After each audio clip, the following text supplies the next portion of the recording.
We're sticking with compound interest, but now we're going to periodically compounding. So that might be monthly, quarterly, daily, weekly, bi-weekly, anything like that. So first let's look at the formula. The ending balance is the initial amount, 1 plus the interest rate, divided by the number of times you compound each year, raised to the exponent of the number of times you compound, times the number of years. Again, that's years. Now think about when we compounded annually. We just did this when we went annually, and that's because annually means one time. And so if we took r divided by 1, it's just 1. Or t divided by, or t times 1 is just 1. So these are essentially the same formula. So when we talk about the different times, if we say we're compounding monthly, that means n is 12 because you're doing it 12 times a month. 12 times a year, excuse me. If we say quarterly, that means n is 4 because we're doing it 4 times a year. If we say weekly, well, how many weeks are in a year? That would be 52.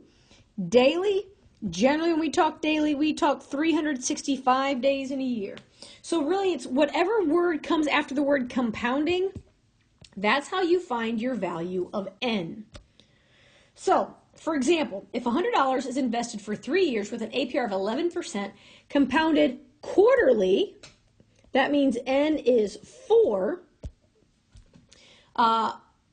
So let's figure this out. So the ending balance is initial amount, 1 plus my interest rate, divided by 4, raised to the exponent of 4 times, we need 3 years, 4 times 3. Now, it might be sometimes easier to say 4 times 3 is just 12 and make your exponent 12.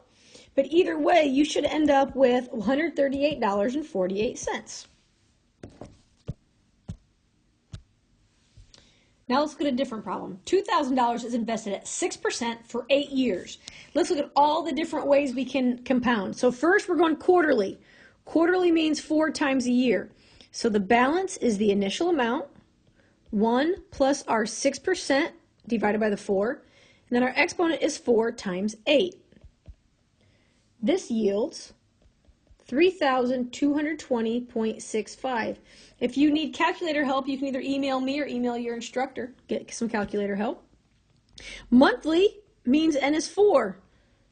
So 2,000 times 1 plus 0.06 divided by 12 raised to the 12 times 8 power. So look at my exponent. At first it was 32 in the blue problem. Now it's 96 in the green problem. And so we are now at 3,228.29.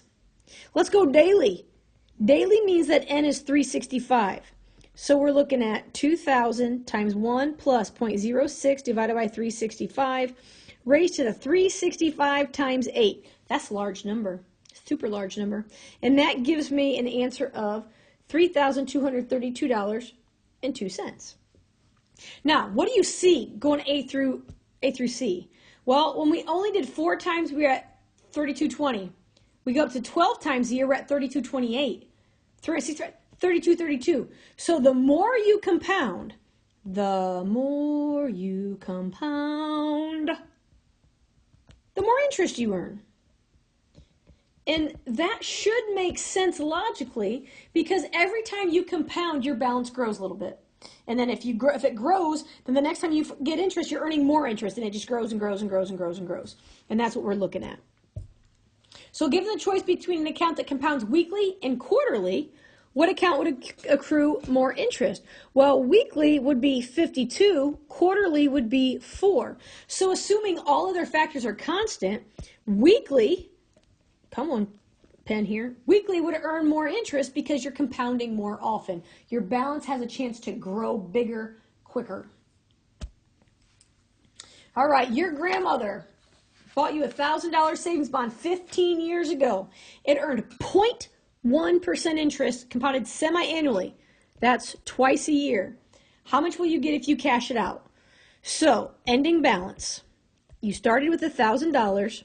1 plus, we got to change this to a decimal, so 0.001 divided by 2, and then we're raising it to the 2 times 15 power, because we're talking about 15 years.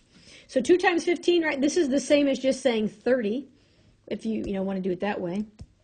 But at the end, you'll have $1,015.11. So you made $15.11 in interest on that savings bond. You borrowed $10,000 at 5% interest compounded weekly for tuition. While you do not have to make payments for the 5 years that you're in school, the interest is compounding every week. So what's the loan balance after the 5-year grace period? This is a fabulous example because this is true. You don't have to make payments while you're in school, but your interest is still growing. So you're not paying on the money, but the balance is getting bigger. So you started with $10,000 as a loan. What percent? 5% interest, which actually isn't too bad. It's a little high, but it's not horrible. We're talking about compounded weekly. That's 52. So my exponent is 52 times 5. That's a big number. That's 260 there.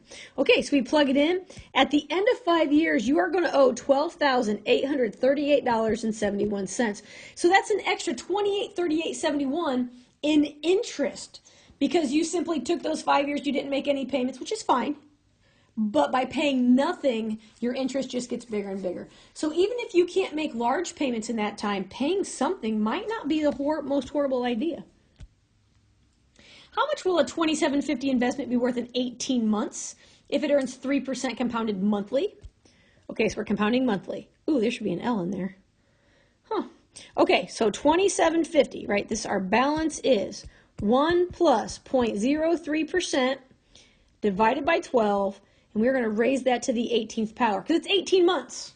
If we make that a year and a half, we would take a year and a half, 1.5 times 12, which is the same as 18.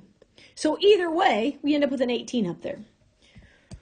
When I do that, I get 2876.42.